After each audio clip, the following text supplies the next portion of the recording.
Well, good morning, everyone. Welcome to church. So excited for another beautiful Sunday where we can gather and share in community and share in worship. And I just believe that God's going to do something beautiful today. But I want to encourage you to stand with us. We're going to spend the first few moments of our gathering today just worshiping our Creator, worshiping our Savior. So I want to encourage you to engage with us, stand with us, and let's worship our King together.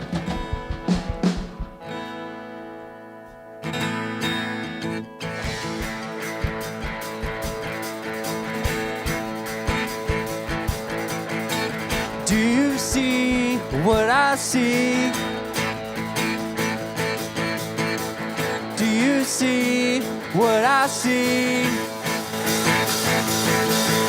Oh, I see lightning and I hear thunder. Something stirring 6 feet under. Dead things coming back to life again. I believe there's about to be another resurrection.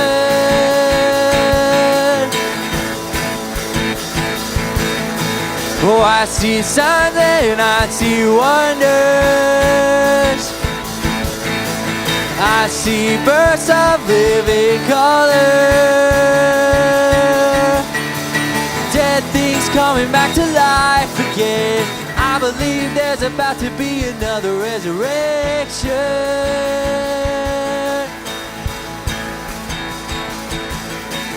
Come alive, wake up, sleeper. He is risen. We are risen in Him.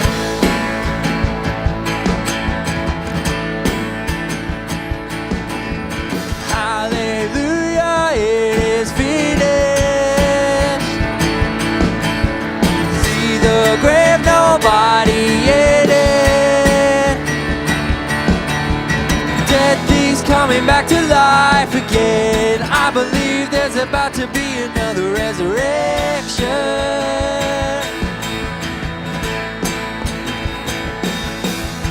Come alive, wake up, sleeper.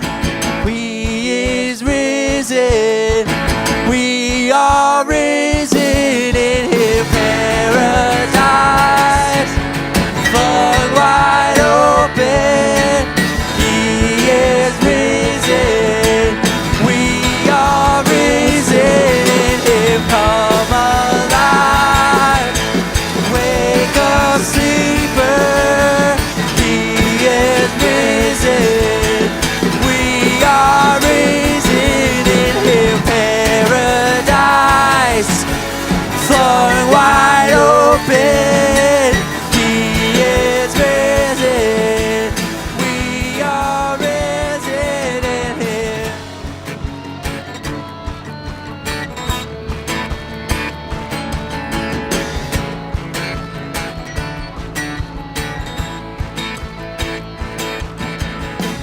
Could you see what I see?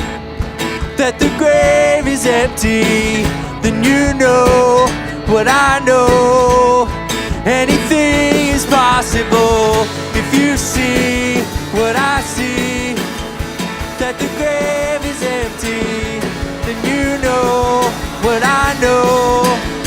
Anything is possible. Do you see what I see? Do you see what I see?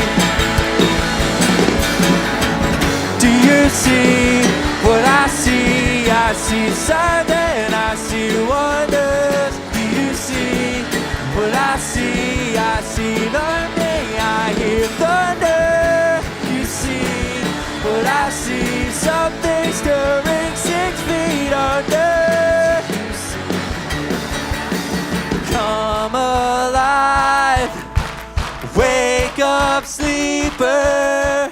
He is risen.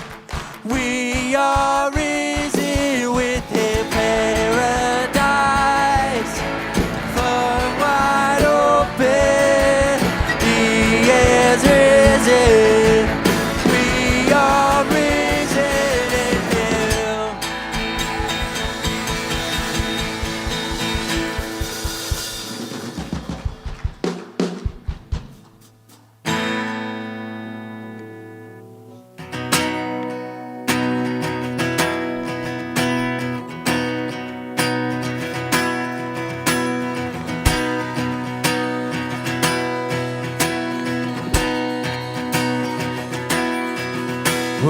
you make it easy to love you. You are good and you are kind. You bring joy into my life. Oh, you make it easy to trust you. You have never left my side. You've been faithful every time. And all I want is you, Jesus. All I want is you. You are the refuge I run to. You are the fire that leads me through the night. I'll follow you anywhere. There's a million reasons to trust you. Nothing to fear, for you are by my side. I'll follow you anywhere. Oh, Jesus, you came to my rescue. Took my place upon that cross. You redeemed what I had lost. Now my whole world revolving around you. You're the center of my life. You're the treasure, you're the prize. And all I want is you, Jesus. All I want is you. You are the refuge I run to. You are the fire that leads me through the night. I'll follow you anywhere. There's a million reasons to trust you. Nothing to fear, for you are by my side. I'll follow you anywhere. I'll follow you anywhere. Oh, oh, oh. I'll follow you anywhere. Oh, oh, oh. Wherever you lead me, whatever it costs me, all I want is you, Jesus. All I want is you. Wherever you lead me, whatever it costs me, all I want is you, Jesus. All I want is you. Oh, wherever you lead me, whatever it costs me, all I want is you, Jesus. All I want is you. Wherever you lead me, whatever it costs me, all I want is you, Jesus. All I want is you. You are the refuge I run to. You are the fire that leads me through the night. I'll follow you anywhere. There's a million reasons to trust you. Nothing to fear, for you are by my side. I'll follow you anywhere. I'll follow you anywhere.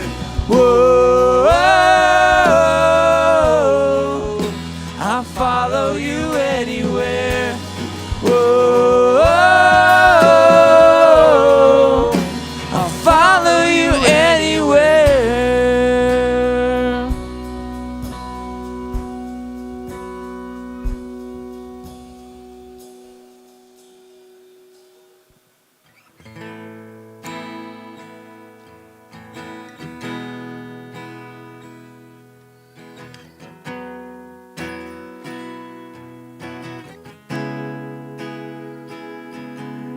here, moving in our midst.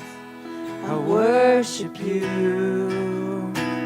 I worship you. You are here, working in this place. I worship you. I worship you. Waymaker, miracle worker, promise keeper, light in the darkness, my God, that is who you are. You are waymaker, miracle worker, promise keeper, light in the darkness, my God, that is who you are. You are here, touching every heart. I worship you. I worship you. You are here, healing every heart. I worship you. I worship you.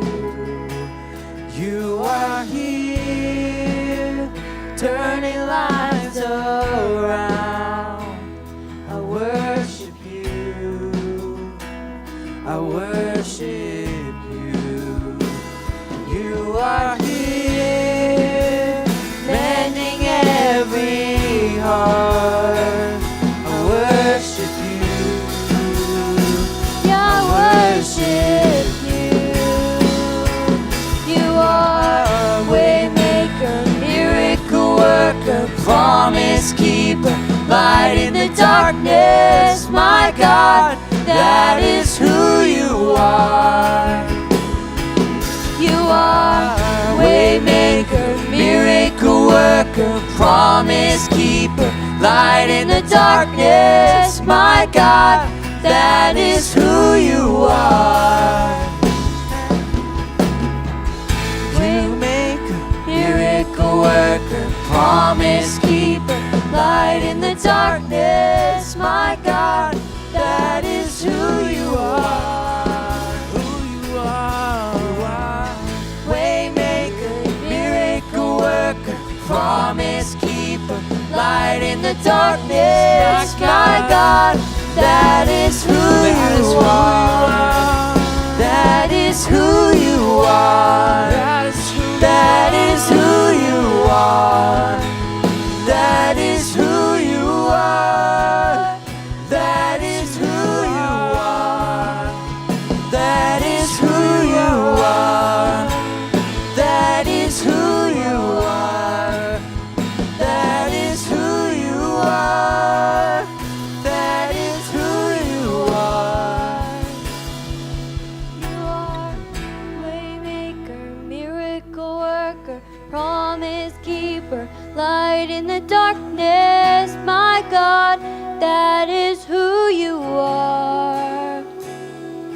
You are waymaker, miracle worker, promise keeper, light in the darkness, my God, that is who you are. Even when I don't see it, you're working. Even when I don't feel it, you're working. You never stop working. You never stop working. Even when I don't see it, you're working. Even when I don't feel it, you're working. You never stop working. You never stop working. Even when I don't see it, you're working. Even when I don't feel it, you're working. You never stop working. You never stop working. Even when I don't see it, you're working. Even when I don't feel it, you're working. You never stop working. You never stop working. Waymaker, miracle worker, promise keeper, light in the darkness, my God, is who you are. You are Waymaker, miracle worker, promise keeper, light in the darkness, my God. That is who you are. That is who you are. That is who you are. That is who you are. That is who you are. That is who you are. That is who you are. That is who you are. That is who you are. You are Waymaker, miracle worker, promise keeper, light in the darkness, my God. That is who you are. You are Waymaker, miracle worker, promise keeper, light in the darkness, my God. That is who you are.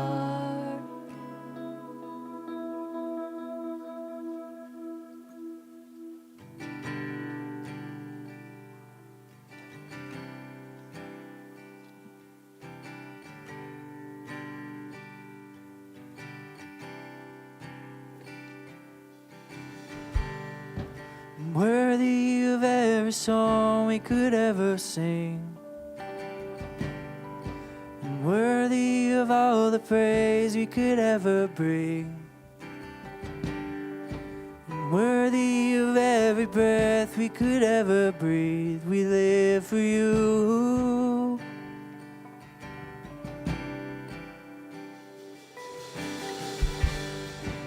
Jesus, the name above every other name. Jesus, the only one who could ever save. And worthy of every breath we could ever breathe, we live for you. And holy, there is no one like you. There is none beside you.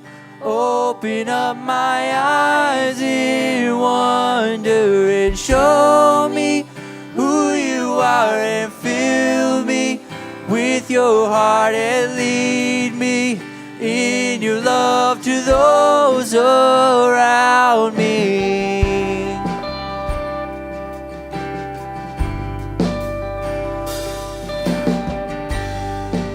Worthy of every song we could ever sing, and worthy of every praise we could ever bring, and worthy of every breath we could ever breathe. We live for you.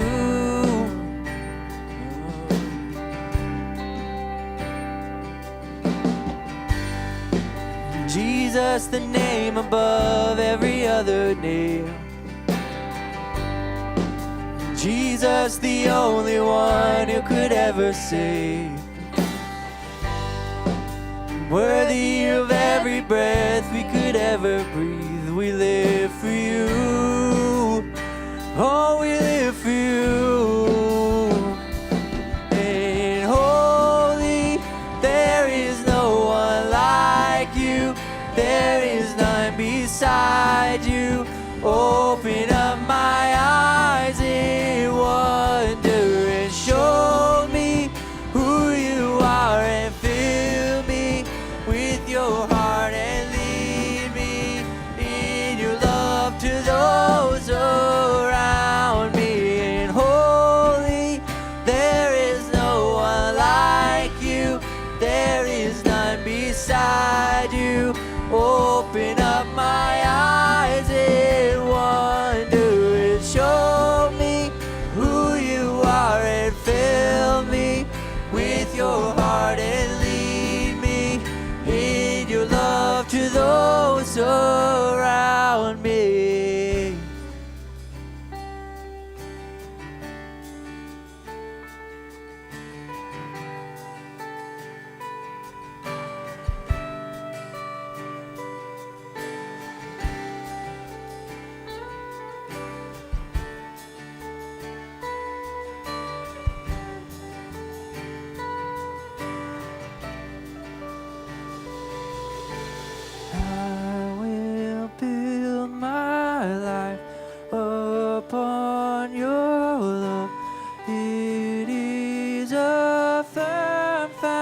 foundation, and I will put my trust in you alone, and I will not be shaken, and I will build my life upon your love. It is a firm foundation, and I will put my trust in you alone, and I will not be shaken, and I will build my life upon your love. It is a firm foundation, and I will put my trust in you alone, and I will not be shaken, and holy, there is no one like you, there is none beside you. Open up my eyes and wonder, and show me who you are, and fill me with your heart, and lead me in your love to those around me, and I will build my life upon your love. It is a firm foundation, and I will put my trust in you alone, and I will not be shaken, and holy, there is no one like you, there is none beside you. Open up my eyes and wonder, and show me who you are, and fill me with your heart, and lead me in your love to those around me.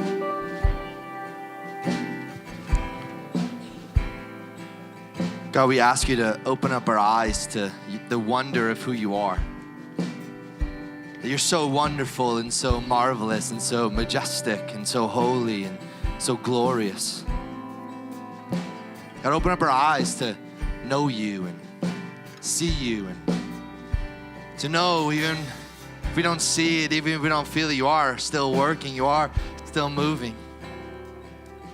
Open up our eyes to see you. And God, today we build our life on you. We lift up your name today. We praise you today. Help us build our life on your love. Show that love wherever we go.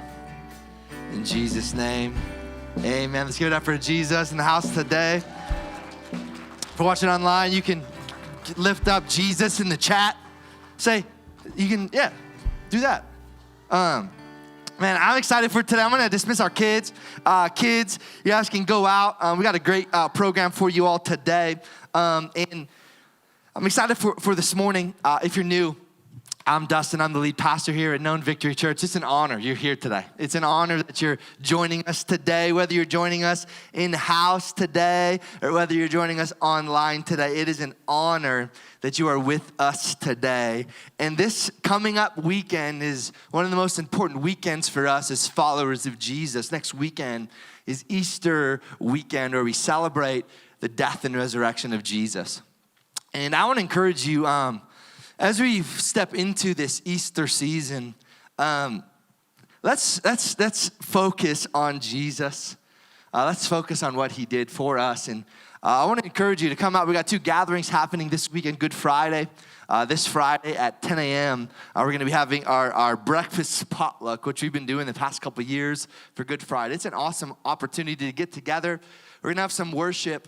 And then we're going to have a little bit of a message, some testimonies kind of coming out on the Friday morning. So I want to encourage you to come Friday, invite somebody with you. And then also Sunday, you got Easter Sunday. coming up next Sunday. And I want to encourage you, to invite somebody.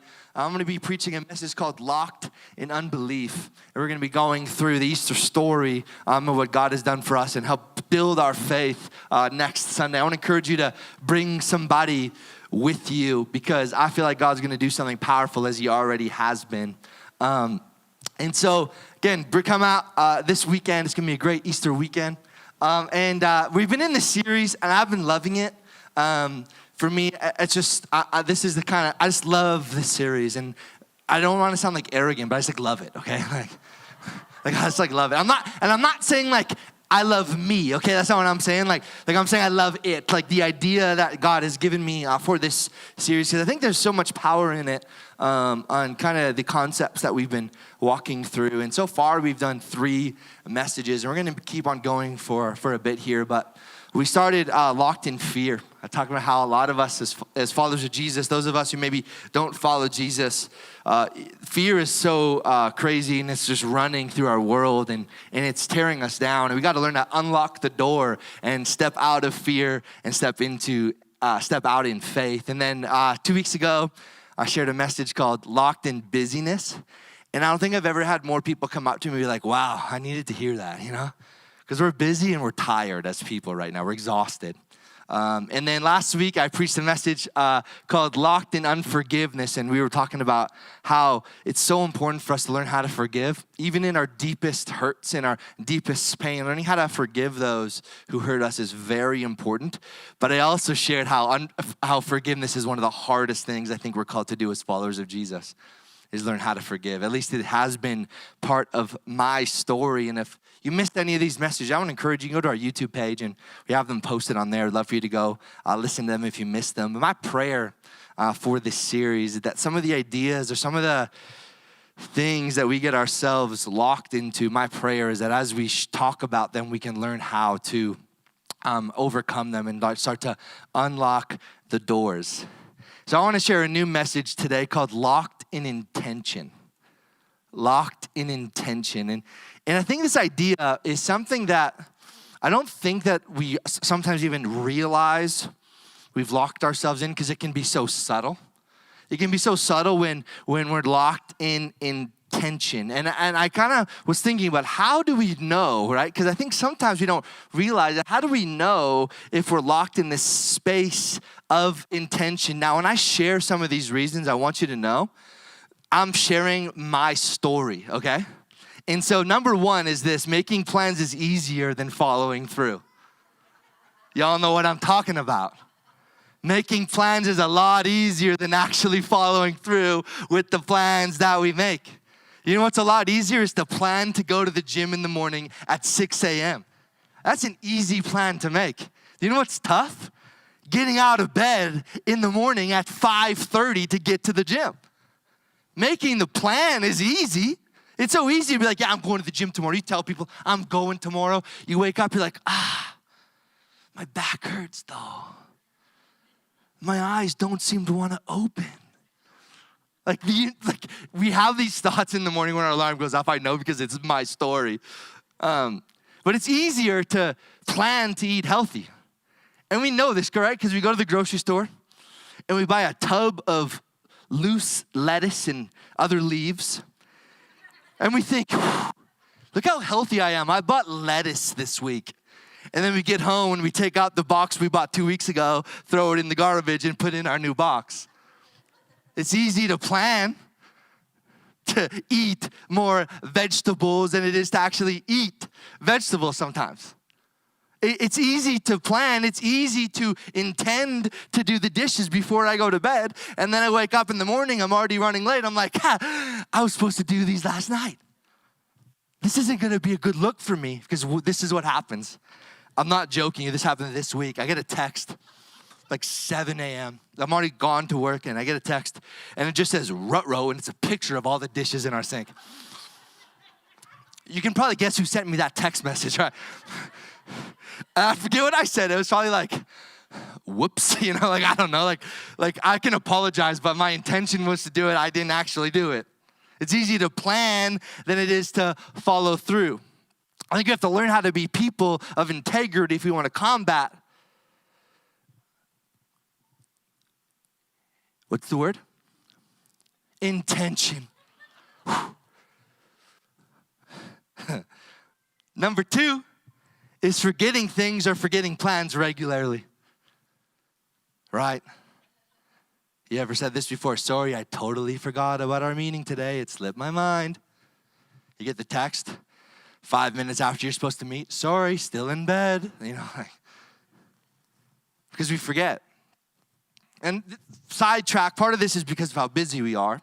But a lot of this is because we're really good at intending to do things that we may never actually follow through with. It's easy to make plans, but it's really easy also to not follow through and to actually forget about them. Maybe you have had this happen. You packed your lunch.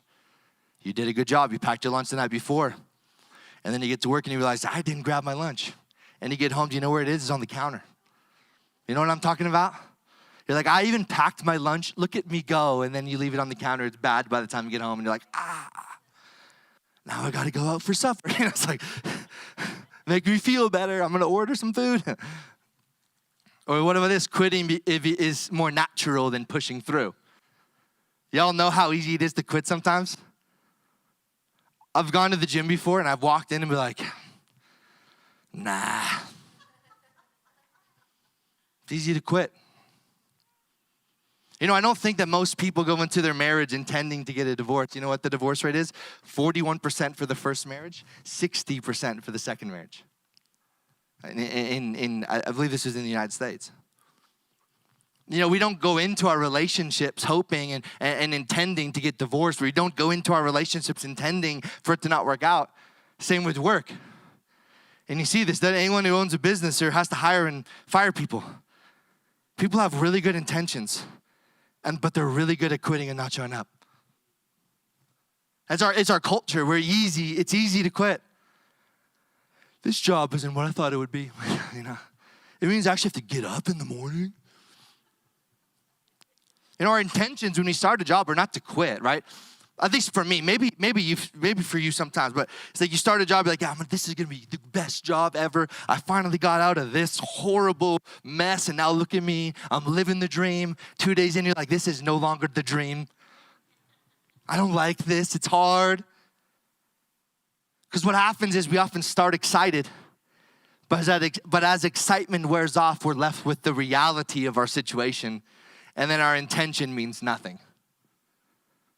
We can either quit or keep on fighting. And often quitting is a lot easier than fighting. In Matthew chapter 5, verse 33, it's kind of heading is teaching about vows. It says this, you have also heard that our ancestors were told you must not break your vows. You must carry out the vows you make to the Lord. But I say, do not make any vows.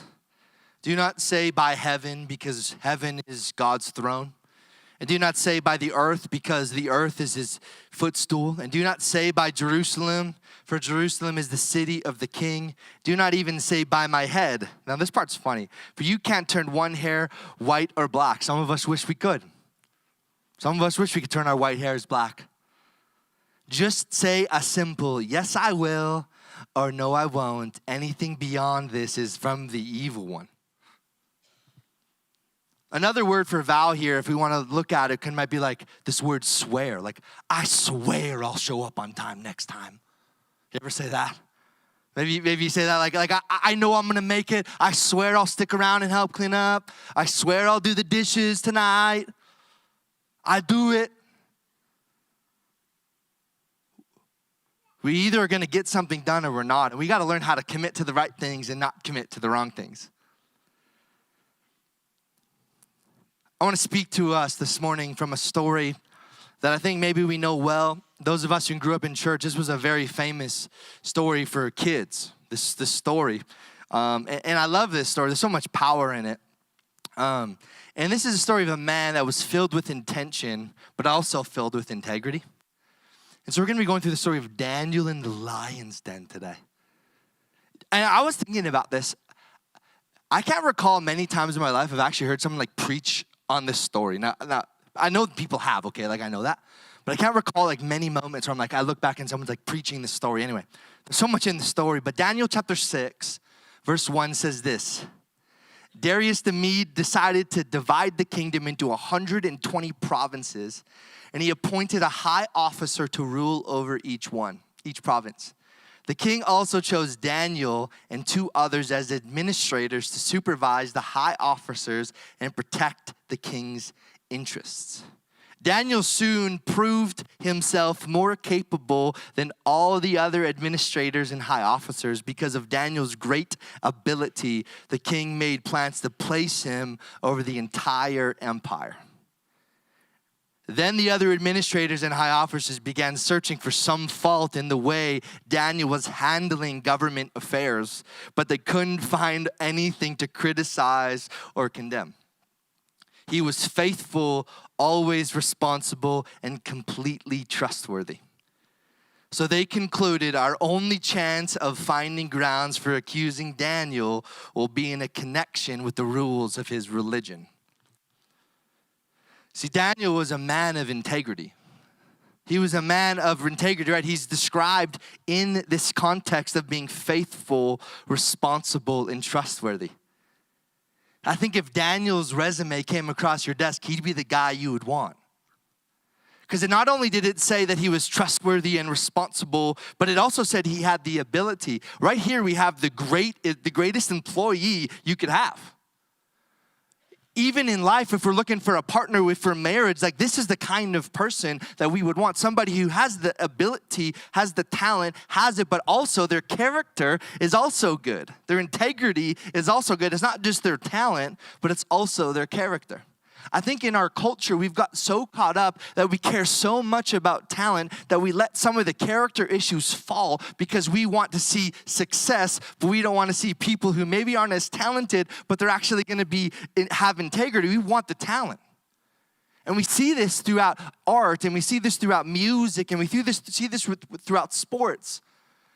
You see all these people with incredible talent,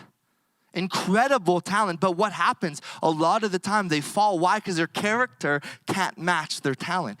Daniel here is described as having the talent or the ability, but also being trustworthy, being responsible, and being faithful. Right here we have the perfect man. Right? Like this is the guy that like this was the guy. And you know what happened? Is of course, because he was talented, because he was so loved by the king, because of how good he was, everyone was like, we got to figure out a way to get rid of this guy. And then a few thousand years later, guess what happened? Jesus came along and the same thing happened. People who have high integrity and high talent oftentimes are the people that are attacked the most, because a lot of the times, you know what it is? It's really just jealousy. People are jealous of our talent or jealous of our integrity. Daniel's the guy that you would want on your team. But again, he had talent and it. See, Daniel wasn't just a man of intention. He had good intentions. If you read through the story, great intention. Intention isn't wrong, but it can't stop at intention. See, intention only tells people how talented you are. But integrity proves it. Integrity proves the things that we're saying. I think a lot of the time we can walk around and tell people how humble we are. There's no pride in my life. It's easy to tell people. Again, it's easy to say, I'm going to be at work on time tomorrow, I promise. And then the alarm goes off, you're like, that promise means nothing now. Daniel showed it. Integrity proves it. Integrity shows it. See, Daniel didn't just talk the talk, but he walked the walk. He had incredible talent and incredible character. Incredible integrity. Again, these types of people make the best employees and the best friends and the best team members. And see, and even in Proverbs, there's so many verses. And Proverbs, the book of wisdom, in Proverbs 10:9. People with integrity walk safely, but those who follow crooked paths will be exposed. Now you're going to see a lot of repetition here. Proverbs 11:3. The integrity of the upright guides them, but the crookedness of the treacherous destroys them. Proverbs 28:6. Better is a poor man who walks in his integrity than a rich man who is crooked in his ways. Proverbs 20:7. The righteous who walks in his integrity, blessed are his children after him. Proverbs 19, verse 1. Better is a poor person who walks in his integrity than one who is crooked in speech and is a fool. So the book about wisdom is filled with wisdom when it comes to integrity, how important integrity is, not just for us, even for the next generations. That I think some of us as parents, we've taught our kids incredible work ethic, but our character didn't match our work ethic. Well, yeah, like we work hard, but then our character at home, our integrity at home does not match our integrity at work. Well, I think what we've almost shown sometimes our kids is that we care more about how hard they work than how well they treat people. Now, of course, both are important. Of course, working hard is extremely important. But I think it doesn't mean anything if we don't do it with love. If we don't do it with integrity, if we aren't responsible, if we aren't trustworthy. I think that followers of Jesus should make the greatest employees, the greatest bosses, the greatest athletes, and the best parents. Why? Because we're following Jesus and we're showing his love as we go. That we can work hard, we can have talent. I think sometimes as followers of Jesus, we're scared of talent because we don't want talent and we don't want to be on the stage and people are like, wow, look at him. But our role is when people say, look at me, you go, look at him. Talent is important. We all have talent. We can't hide our talent. You know, Jesus talked about that. Can't hide our talents. We got to use what God has already given us and then match our talent with our character. Because I think the problem is that when we become successful, and you see this so often, that's when character starts to kind of slip away. Because we've made it. We've made it. See, we have to be better at not just being people of intention, because again, intention is good. But also we have to be people with integrity to follow through with our intention. To actually follow through. Not just people who talk themselves up, talk up their talent, look how good I am, but people who live it out. I'd rather prove to you how talented I am than tell you. Right? I'd rather prove to you how trustworthy I am than tell you about it. I'm the most trustworthy person you'll ever have around. No, I'm not. I wish I was. I wish I was more trustworthy. I wish I was more responsible. I think about Daniel, I'm like, that man, he's known for his responsibility, his trustworthiness, and his faithfulness. I'm like, man, I got a lot of work to do. That sometimes I can work hard, but I got to make sure my character matches up with it. And if we continue on in the story, verse 6 says this, so the administrators and high officers went to the king and said, long live King Darius, talking him up, right? We are all in agreement, we administrators. I find this funny anyway. When I read the Bible, I just find it funny, but some of these stories, like, they're just like real people with like real emotion and like real pain and like real anger. I just love it. Because I'm like, it's just real, you know. We're all in agreement, we administrators, officers, high priests, advisors, and governors, that the king should make a law that will be strictly enforced. Give orders for the next 30 days, any person who prays to anyone, divine or human, except to you, your majesty, will be thrown into the den of lions. It's kind of a weird punishment, I'll be honest. There's a lot of other things they could have done, and they're like, let's throw them to the lions. Like, it's unbelievable, to be honest. They had a den of lions, and anyway, there's so much in this. Can you imagine, like, hey, come over, I got my den of lions, you know? Like, I don't know, like, I just, like, this was, anyway, den of lions. I love these stories, anyway. And now, your majesty, issue and sign this law so it cannot be changed. An official law of the Medes and the Persians that cannot be revoked. So King Darius signed the law. See, I think this is oftentimes the space we find ourselves in. Again, not likely in the face of being thrown to the den of lions if we pray to anyone other than our prime minister, you know? Like, that's not the context of it. It's like, anyway, no, there's so many, anyway. we find ourselves not in that context, but in this context where we come face to face with moments where we have to choose to be people of intention or people of integrity.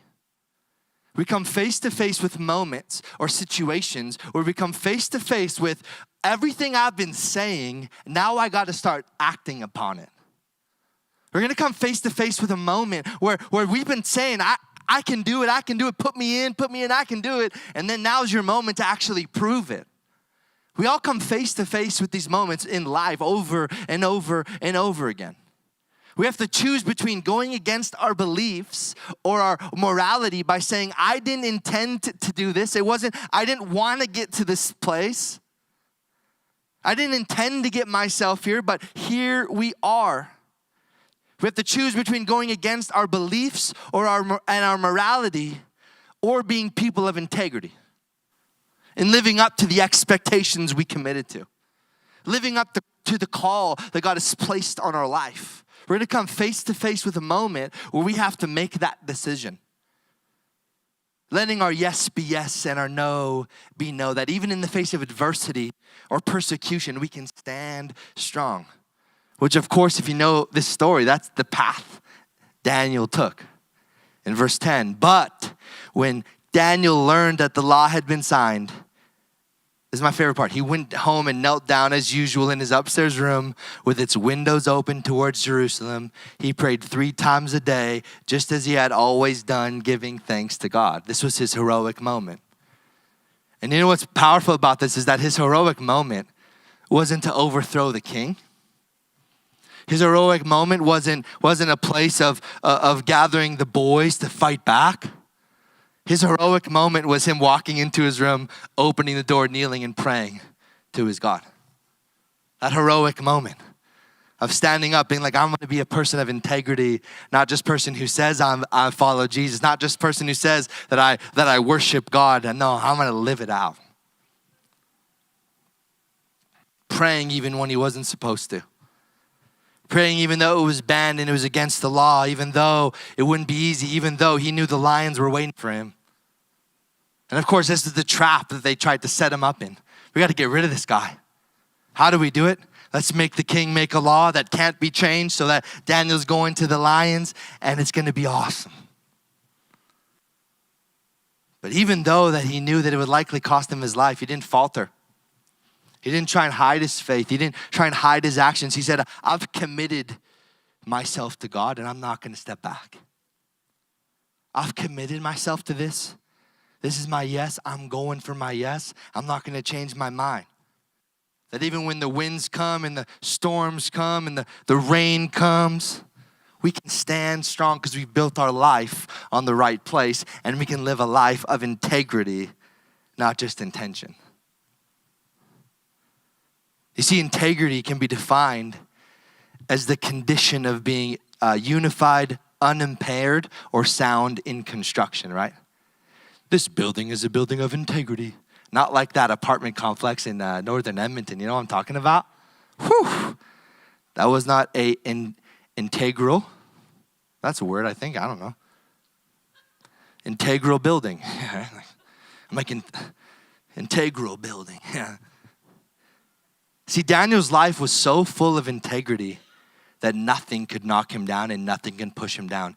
Even the fear of being fed to the lions wasn't enough to make him falter. I love it says that as soon as he heard the news, what did he do? He went home, opened his doors, went on his knees and prayed. Good luck, right? Like, send me to the lions. I don't care. Na boo boo, you know? It's like his act of defiance, right? Because he was strong in his faith. He was so strong in his faith. He had built his life on the right foundation. In verse 13, skip a few, but verse 13, then they told the king, that man Daniel, one of the captives from Judah, is ignoring your law. He still prays to God 3 times a day. Hearing this, the king was deeply troubled. I love this part. And he tried to think of a way to save Daniel. He spent the rest of the day looking for a way to get Daniel out of this predicament. Now that word is so funny that it's there. He's like, I caused this problem. How do I get you out of it? That's a classic parent, right? Like your kid climbs something and you're like, climb it. And you're like, now you're stuck. Now I got to climb it. Right? This predicament, right? Daniel finds himself in this predicament. And the king, how do I save him? Now this is fascinating, right? Because Daniel, again, is a captive from Judah. He's been given all this authority. Why? Because of his talent, because of his ability, and his integrity. So much so that the law that the king had just signed, he's trying to figure out a way to change his mind. He's trying to figure out, how do I save Daniel? The king, he's a captive. How do I do this? And we're not going to get to this part, but there's a part where it talks about he was deeply troubled. He couldn't sleep the night. Like, there's so much that happens. And this is so powerful for us. Why? Because integrity is attractive. We love to be around people who are filled with integrity. You know what's tough is being around people oftentimes where it's all about intention. I didn't mean it. I didn't mean it when I said that, but you said it to me every day for 3 years. Right? Integrity is attractive. We love to be around people who are faithful and trustworthy. But I think sometimes in our culture, there's it's hard to find people who are full of integrity, who are trustworthy and responsible. I wonder how many times, this happens to us where we get face to face with that moment and we go the wrong way. See, the king didn't even want to follow through with his own law. But he knew that because these men had convinced him to make this law, there's nothing he could do. See, when you're a person of integrity, people will come against you and the enemy will come against you. He will use whatever tactics, whatever he can to pull you down, to break the foundation, to pull you off the rock. Anything he can do to get you off the rock, to shake you to the core. I think we've all had moments where we've been shaken to the core. Where our faith, we're like, God, I don't know. I think we've all had moments where we're like, why? Shaken to the core, but we need to learn how to stand strong in the midst of all of it. To not give in, to not give up. We need to realize that just because we have good intentions does not mean that we have good actions. Just because our intentions are pure doesn't mean our actions are pure. Maybe you've heard this for someone in a toxic relationship, but his heart is so good. Her intentions are so pure. And then we're like, yeah, honey, but his actions are proving something completely different. He's not very kind to you. He's not treating you with respect, and he doesn't love you. And we continue in the story, verse 15. In the evening, the men went together to the king and said, Your Majesty, you know that according to the law of the Medes and the Persians, no law that the king signs can be changed. They tricked the king. So at last, the king gave orders for Daniel to be arrested and thrown into the den of lions. And the king said to him, again, powerful, may your God, whom you serve so faithfully, again, this integrity part, rescue you. It's funny because the king couldn't rescue him, which is so mind-boggling to think about. The king, he can do whatever he wants.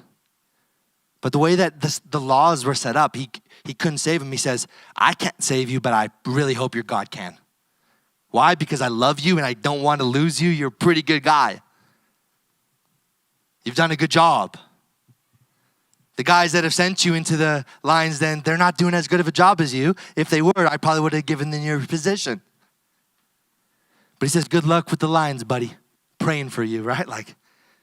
Hope to see you in the morning. I don't know, what the full, maybe that's what happened. And I think about what a night he must have had in the den,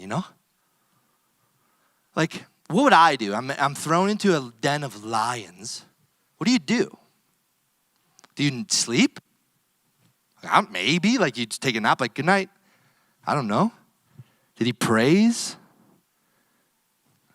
I don't know. Did the lions come? He's like, let's cuddle tonight. I don't know.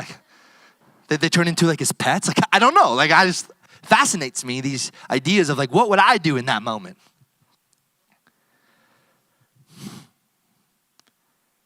And that verse 19, early the next morning, the king got up and hurried out to the lion's den. This king loves Daniel. It's kind of weird. Because again, he's a captive. He's just this guy. But why? Because he was extremely talented and he had great character. He wanted him around. When he got there, he called out in anguish, Daniel, servant of the living God, was your God whom you serve so faithfully able to rescue you from the lions? It's a great question. Daniel answered, long live the king. Right? The honor he had even for the king, right? Long live the king. My God sent his angel to shut the lions' mouths so they would not hurt me, for I have been found innocent in his sight, and I have not wronged you, your majesty. The king was overjoyed and ordered that Daniel be lifted from the den. Not a scratch was found on him, for he had trusted his God. Then the king, this is kind of brutal here, but the king gave orders to arrest the men who had maliciously accused Daniel. He had them thrown into the lion's den along with their wives and children. The lions leaped on them and tore them apart before they even hit the floor of the den. Now, when I was in Sunday school, I didn't hear that part of the story. To be honest. Maybe see, the king was overjoyed, right? Daniel's integrity spoke so highly of our God. See, the way that Daniel lived his life showed God more than just talking about it. The way he lived his life, he changed this king's heart of like how? The faith that Daniel had. This king was like, something's different. Something's different about this. See, Daniel's faith and integrity showed God's love and grace more than any intention could. Because Daniel could have easily made any excuse, right? Well, it's illegal to pray now, so that's it for me, you know. He could have closed the door too, you know, like shut the door, you know. He's like, well, I could die, so it's not worth my life. It's better that I'm here than if I'm dead. Well, I want to live. I'm young. I got a lot of life ahead of me. I'm not going to die to no lion. Instead, he showed God to this man and to this nation. Almost in a sense of try it, you know, like throw me in the den. Let's see what happens. See, the hungry lions were no match for our God. But they were a match for the people who lacked integrity. Integrity matters. And finish up the story here. Then the king Darius sent a message to the people of every race and nation and language throughout the world. Peace and prosperity to you. I decree that everyone throughout my kingdom should tremble with fear before the God of Daniel. Like, imagine 24 hours earlier, this isn't what this guy was saying. He's like, I hope it happens. For he is the living God and he will endure forever. His kingdom will never be destroyed and his rule will never end. And this is the king talking about a bigger kingdom. He rescues and saves his people. He performs miraculous signs and wonders in the heavens and on earth. He has rescued Daniel from the power of the lions. So it ends with this. So Daniel prospered during the reign of Darius and the reign of Cyrus the Persian. See, our God rescues us. So I think for us, we need to unlock the door of intention and we need to start being people of integrity. And you know what that means? Is sometimes we got to learn how to say no. We got to learn how to say no sometimes. Now, some of us, we got to learn how to say yes, though, too. If we commit to something, we say yes, let our yes be yes. Yes, I will, or no, I won't. There's times I have to tell people I love, no. It's not going to happen today, sorry. Maybe next time. And there's times where I make a commitment, I'm like, what was I thinking, you know? Like, what? And you know what I do? I show up. And sometimes I pretend to be happy. And then you know what happens is I go and I'm actually happy. The whole day I'm like, oh, Beth, like, do I have to go, you know? Do we have to? It's classic. I don't know if it's just like men, but we like to whine a lot, you know? I don't want to do it though. It's like, and then we're like, kid, don't whine. It's like, they're copying you, you know? Anyway. See, our God rescues us. Even when in the hands of our enemies. We don't have to be afraid. We can't just be people who have intention and we try. We're like, I'll try. But we have to be people who intend and follow through and make it work. Even when it's hard, even when it's painful. Intention is fine. There's nothing wrong with it, but integrity matters. Let's be people of integrity. I think sometimes we're so comfortable in our intention because it looks good. It sounds good. It's like those resumes sometimes you see like, this resume can't be true.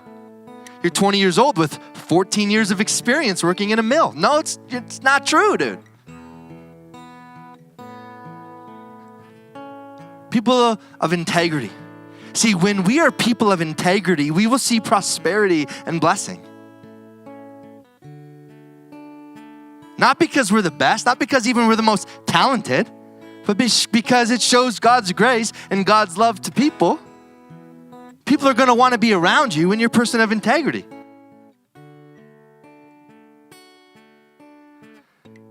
It shows that we as followers of Jesus actually live up to the standard that we read in Scripture. And you know what? We're going to fail. There's going to be a time as your pastor that I'm not full of integrity.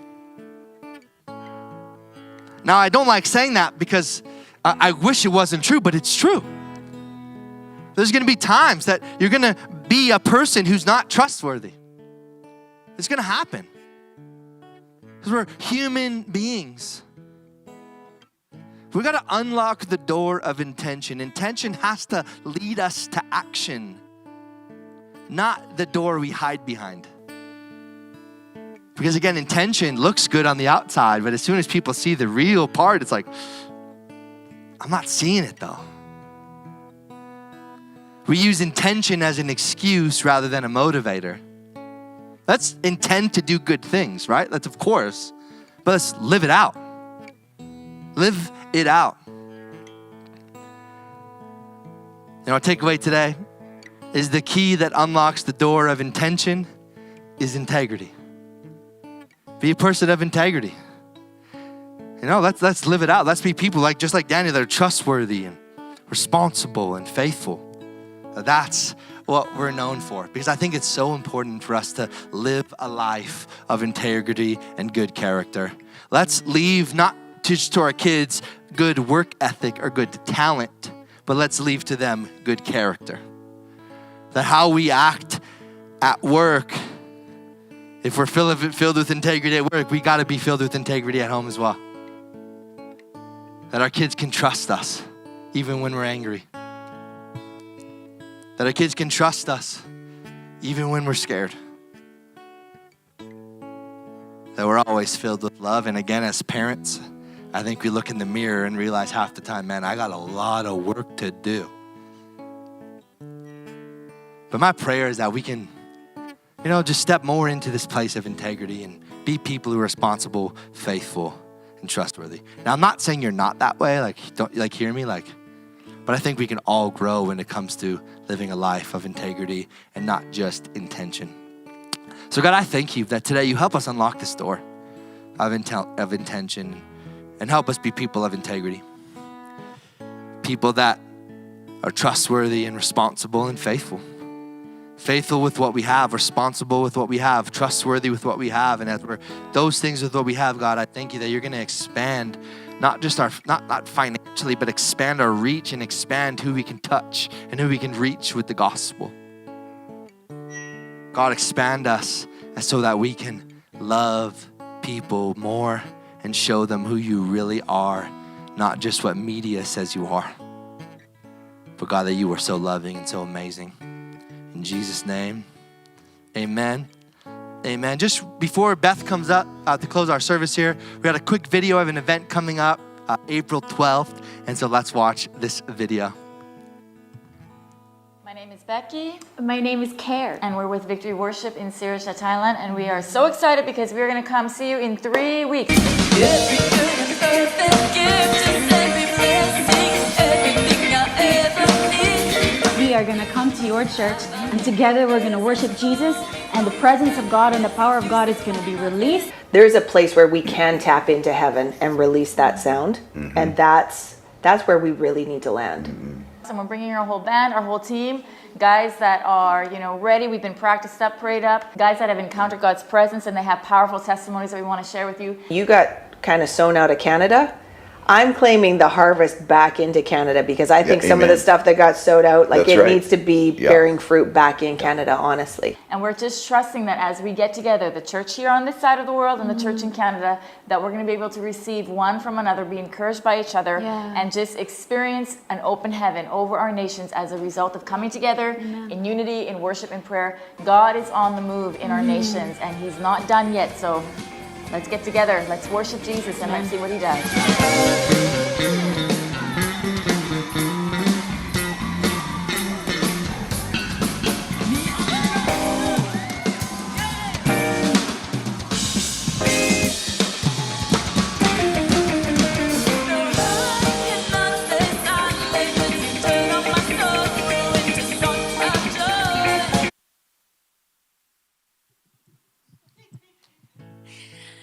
All right. Well, so that's kind of a little snippet. There's basically Victory Churches, if you are kind of new to our movement. Victory Churches is an international kind of global church that has different things throughout the world. There's a Bible college in Thailand. There's Bible colleges in India, things like that. Anyway, so that band is part of our Victory Asia team, and they kind of travel the world right now playing worship and doing worship nights kind of as a way to just kind of bring our churches together. And so that's coming up on April 12th. That's going to be at our Victory Life Church in St. Albert. If you need more information about that, you can always come chat with us. But that's at 7 p.m. We love worship. We wish that we could do worship more songs on a Sunday morning, but unfortunately, sometimes we just don't have the time. And so we do as much as we can, but we love worship nights because it's a time that we can just go and kind of get into that atmosphere without that time constraint of we got to get to the message. We got to get to the, all of that stuff. So if you are somebody that loves to just get into worship and also be led into worship by a phenomenal team that loves Jesus, and they are also worshipers first, that's going to be a really great opportunity. Hopping into kind of our usual spiel, I'm Beth.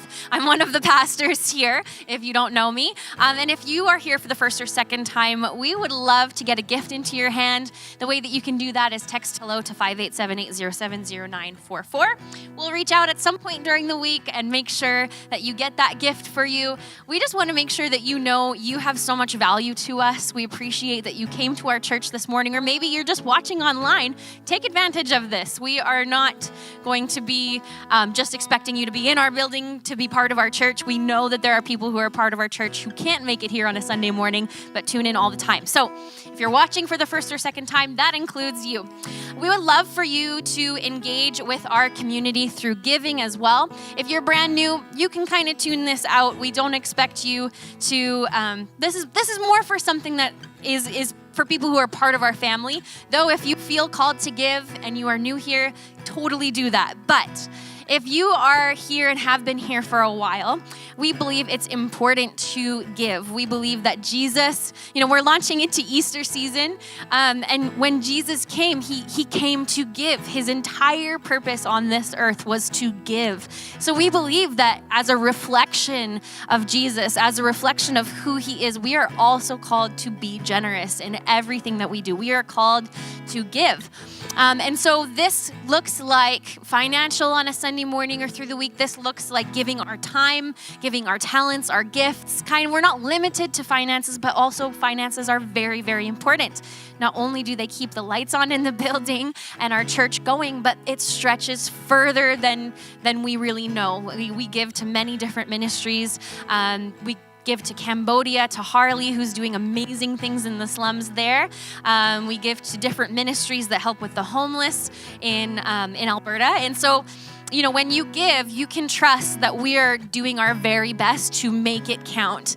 That when you give to our church, we feel a huge burden and a huge responsibility to ensure that your gift doesn't get wasted. It goes to very important things. And so that's a burden that we feel. And so when you give, you can trust that it's going to amazing places. You can give by the things that are on the screen. So you can head to knownchurch.ca/give.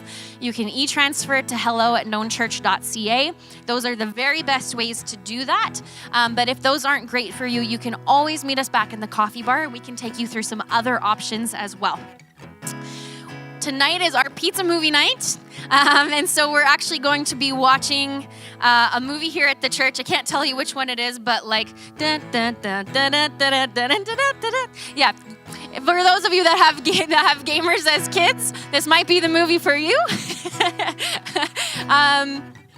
It's plumbers. Let's just leave it at that. Some plumbers that are lots of fun. So, but if you have dietary restrictions and you're planning on coming tonight, please come talk to us, because we want to make sure that you come and you can get some pizza, even if you have some wild things that you can or can't eat. So please come talk to me. We would love to make sure that you are covered for that. It's completely free. And we want to make sure that you're bringing your family. So it's at 5 p.m. so that you can have some supper and still get your kids to bed on time. Some other things that we have coming up, Pastor Dustin mentioned earlier, we have Easter at Known, which is Good Friday. We're going to have a bit of a brunch here, a potluck brunch here. This is really honestly one of my favorite things that we do every year. And it's because we just get to come and eat breakfast together and celebrate the fact that Jesus, was crucified, which is honestly a heavy day. But when we spend it together as a family, we spend it together in communion and community, it just becomes amazing. And this is honestly one of my favorite. The Good Friday service that we do is honestly one of my favorite ones that we do. Then we have our Sunday morning service. That's at 10 a.m. That's our Easter service. And so definitely come out to that. And then, of course, the whole spiel about our April 12th thing with our worship night at St. Albert Victory Church. And that's actually all I have for you today. But if you have prayer, if you need prayer for absolutely anything, Pastor Dustin and myself would love to meet you in that and just believe with you for what you are asking God for. And so you can meet us up at the front and we would love to pray with you. But for the rest of you, you guys are dismissed. I hope you guys go out and enjoy some coffee, enjoy community, enjoy the good weather. And we'll see you back here tonight at 5 p.m.